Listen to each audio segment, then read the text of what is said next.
So hi, my name is James Doherty. We're here today in the Granville Hotel. The Granville is one of the most historic hotels in Waterford City, and they really embrace the history and the heritage of the building. The Granville will be most famously associated with an iconic 19th century Waterford man, Thomas Francis Meagher. Meagher was one of these characters who epitomises the saying, larger than life.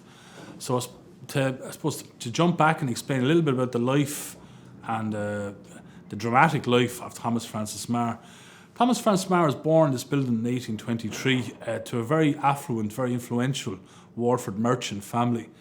His father, Thomas Meagher, was the first Catholic mayor of Waterford for over 10 years and had made his fortune in the Newfoundland trade between Waterford and Newfoundland. Very wealthy ship owners and merchants and very influential. Thomas Meagher Sr. was a confidant and basically the financial bagman of Daniel O'Connell, and he was in the kind of the realm and the same mindset of O'Connell. He was a nationalist, but in a very democratic, constitutional way. Now, young Thomas Meagher, at a very early age, got a reputation for being a bit of a firebrand. He was educated privately, first in Clongowes and then Stonyhurst. And actually in Stonyhurst, he won a medal for archery and debating. And he actually, the theme or the topic of it was the perils or the evils of slavery. And that'll kind of become relevant when you hear about Meagher's later life. So Meagher at a young age got involved in Irish nationalism, but they were very much the younger, more militant, more, I suppose, enthusiastic branch of the Irish nationalist cause. He got involved in a movement called the Irish Confederation and later on the Young Irelanders. And it's through this involvement in the Young Irelanders where you see a very dramatic event in young Thomas Meagher's life. In 1848, the Young Irelanders were dealing with and involved with the French government. And actually what they wanted was French military support. They wanted the French to come to Ireland in a military fashion and help the fight for militant Irish nationalism. Now, the French had just come out of another war and had no interest in actually providing soldiers or military support to Ireland. But in 1848, Meagher would travel to France and request that help. But before Meagher went to France, in March of 1848, on a building called 33 de Mall, which is just within walking distance here, it's only 5 minutes walk, Meagher unveiled the first ever Irish tricolour. It's a flag of green, white and orange. The green for the nationalist Irish community in Ireland, orange was the orange loyalist community, and white to symbolise peace. Now, this was a very brave act. How we know that this event happened was the Mayor of Waterford wrote to Dublin Castle asking for advice as to why or should he take down this flag. Because what Meagher was involved with by flying an Irish flag was sedition, treason. And at the time, in England, the penalty for sedition is the classic to be hung, drawn and quartered. So by Meagher flying an Irish flag, it was a very risky political manoeuvre. Now, slightly later that year, Meagher travelled to France where he requested military support for his planned rebellion or insurrection in Ireland. He just didn't get it. He was given a very lavish silk Irish tricolour that he returned and presented in a grand fashion in Dublin. But he didn't actually get what he really wanted, which was more tangible, more physical support for his movement. The 1848 rebellion never really took off. It never made any progress. Ireland was in the middle of a famine. The timing wasn't right for any kind of military action, and it very quickly fizzled out. The key leaders of the rebellion, including Meagher, were arrested. Meagher was actually arrested in August of that year, again just around the corner from here on the Mall. Initially tried with sedition, and initially he was due to be sentenced to be hung, drawn and quartered. That was commuted to, he was deported to Tasmania, Van Diemen's Land they called it at the time. So he sent out there. Now Meagher, I suppose, didn't fancy staying in Van Diemen's Land. He very quickly made or organised his own escape. Meagher, as a gentleman prisoner, was allowed roam Van Diemen's Land on what was called a ticket to leave. Basically, he gave his word that he wouldn't escape. Meagher had met and fallen in love and had married in Tasmania. And actually, when he escaped Tasmania, he left behind a heavily pregnant wife. Meagher got around the practicalities of his ticket of leave by writing to the British authorities and giving them notice that he planned to escape. but he very wisely only posted the letter at the last possible minute. He used his family connections to sail from Tasmania and eventually made his way all the way over to America. And that's the kind of first phase of Meagher's life as a militant Irish nationalist, famous through Ireland. And when we think of these characters, these were basically the rock stars of the 19th century. Everywhere Meagher went, he'd attract a crowd. He was famous for his speaking abilities, his presence, and he was a really influential, really dramatic kind of a celebrity of the time period. Now, in his later memoirs or letters, Meagher actually remembered that one of the key moments of his life that influenced all his later thinking happened just across the river from the Granville Hotel on Mount Misery. As a young boy, he climbed the top of the hill in Ferrybank, Mount Misery, and from there he watched the famine ships leave Waterford. And he always recalled that this was a moment in time that really influences his later thinking.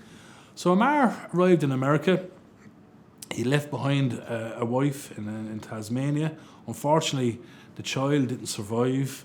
And Meagher would actually go on to remarry slightly controversially later on in the States. In America, he worked as a journalist. He also worked as a lawyer.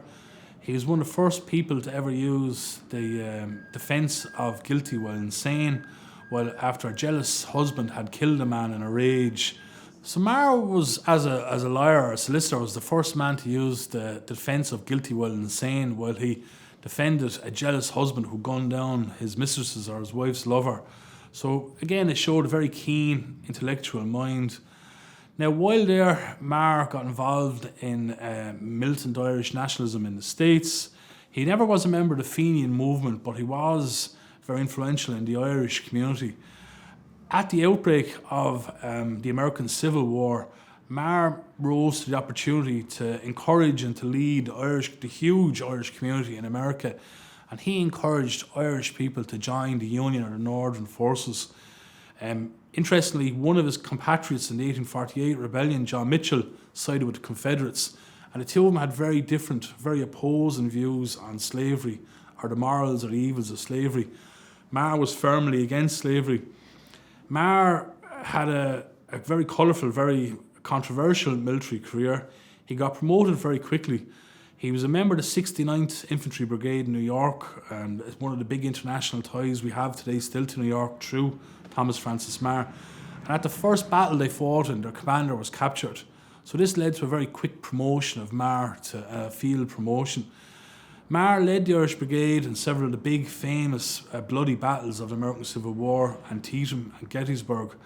The Irish Brigade incurred huge losses and was nearly wiped out on the two occasions.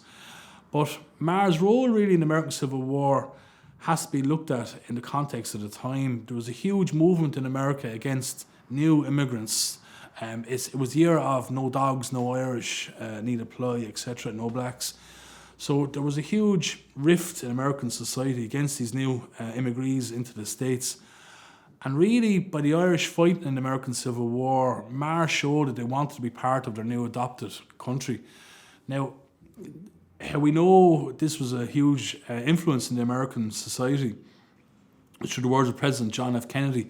When John F. Kennedy visited Ireland in 1966, he said on record that he wouldn't have been there as an Irish a president of Irish descent if it wasn't for the role of Meagher in the earlier American Civil War.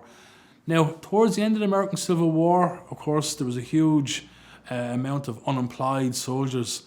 Meagher ended up being given the role of acting governor of Montana, and Montana was a very Wild West state at the time, was a very violent state.